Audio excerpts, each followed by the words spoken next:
Hey everybody, my name is Kelly. I'm here for a Thrifty Notion to share the 5th video in a 6-part holiday DIY series collaboration between this channel and my personal channel. So if you haven't kept up with the holiday DIY series, we've been doing lots of ornament DIYs. I just did a tree topper, which will be the final video in the series up on my channel. And we've also made some fabric gift bags. Today's video is kind of a dual purpose one, so we're going to be making some gift tags, but these can also double as ornaments if you'd like. And before we jump into the video, I just want to say, if you're new to who we are here at Thrifty Notion, we are a secondhand and dead stock fabric and notion store located in Ogden, Kansas. We have an online store that is always linked down below, and if you're ever in the Northeast Kansas area and you'd like to visit us, we are open on Saturdays from 10 to 4. So for this video, instead of having a few very specific DIYs like we have in the other ornament videos, it's kind of more of a broad concept, and I'm going to give some ideas for how you can customize them. This project was inspired by some gingerbread ornaments that I had seen other people making. I think they're so cute, and they're generally made with like a salt dough or a cinnamon dough for the ornaments. It's kind of like a air dry clay, but you make it at home. And I do like the concept of that, but I have heard that if they become ingested by a pet, especially if they ingest multiple of them, it can be bad for them. They can, you know, have way too much salt in their system, get dehydrated, things like that. And I also really like making things out of what is essentially trash. So I was thinking about the fact that cardboard is a similar color to gingerbread, and I thought that we could make these out of cardboard, and I think they're gonna be really cute. So I have a piece of cardboard here that is blank on the front and back, and this is ideal because we're going to be doing a gingerbread cookie style design on one side, and then on the back will be where I write who the gift is for and a cute little note if I want to. So I'm using paint markers for this. I chose these because then I could use a white marker to look kind of like white frosting on gingerbread cookies. But you also have the option here, if you have a set like this with multiple colors, to do other colors of frosting on your cookies too, which is really sweet.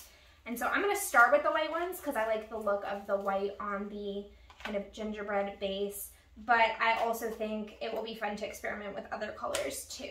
So I have a scrap piece of cardboard here that I'm going to use to make sure my pens are working. And then I'm just going to start drawing my design. So I'm going to start with a little gingerbread man because that is the first thing that comes to mind when I think of gingerbread cookies. And I have been thinking about all the different designs that I could make, and I have a few ideas. So I'm thinking little gingerbread people, maybe a gingerbread house.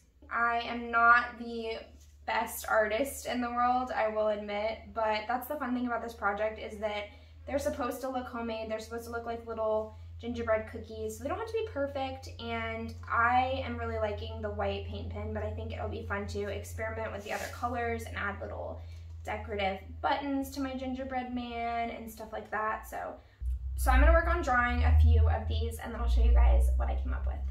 Okay, so I'm going to be real with you guys and let you know that I did not test this concept before I started filming. So I've made a few little gingerbread ornament gift tag things here, and I have a couple of gingerbread houses and this little gingerbread man who's shaped a little bit strange and not quite giving the gingerbread cookie idea like I want him to. So I've realized two things about this project. The first one being that you really want to get your shape set before you start decorating. So instead of just drawing them as I did, what I would recommend is drawing out the shape of like what your cookie would be. So if you have cookie cutters, you could even trace those, or you could look at cookie cutter designs and draw out your general shape. And the second thing that I would recommend that differs from what I did for these three is to use an X-Acto knife to cut them out. I don't have one currently, I'm just using a pair of scissors to cut them out, but I would definitely recommend cutting them out with an X-Acto knife so that you get cleaner edges and it's not crushing the cardboard as much.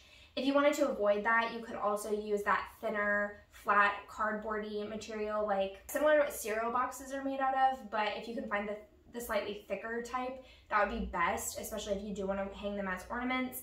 So those are the two things that I would do differently to get a cleaner result, and also to get ones that feel more like gingerbread cookies, because right now this one is not too bad, but this guy definitely doesn't quite feel right for a gingerbread man.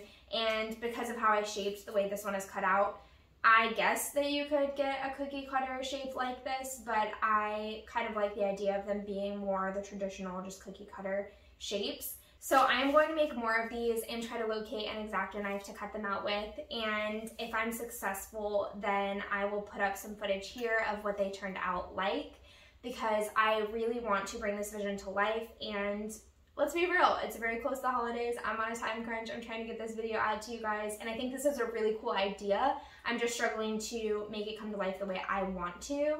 And that's really just the perfectionism coming out, because I do think they're still really cute and I will still use these as little gift tags. So if you're like me and you're kind of wary of using the Saltos for these, but you don't like the look of the cardboard, whether it be that you just don't like the look of it or that you have durability concerns and you do want to use these as ornaments, you could also use the Bake at Home polymer clays, and that would be a great way to make a more durable ornament, one that maybe looks a little more polished, and it could definitely be something that somebody keeps for a long time to come. I like these because they can be a quick little last minute ornament or gift tag, but if you're planning ahead and you have more time, that would be a great way to make a more polished version of these little gift tags.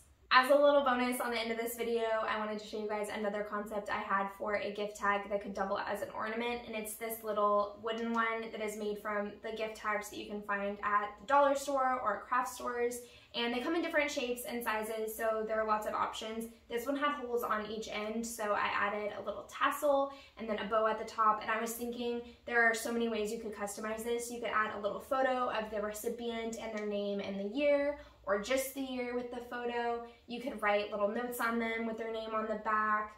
You could add phrases like joy and peace if you like that, and put their name on it as well if you're doing it as a gift tag.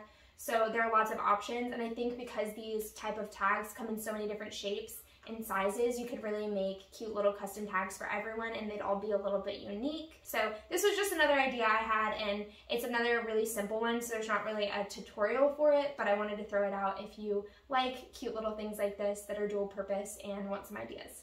Alright, you guys, that's all for today's video and all for the holiday DIY series on this channel, but don't forget to check out the final video, which will be linked down below.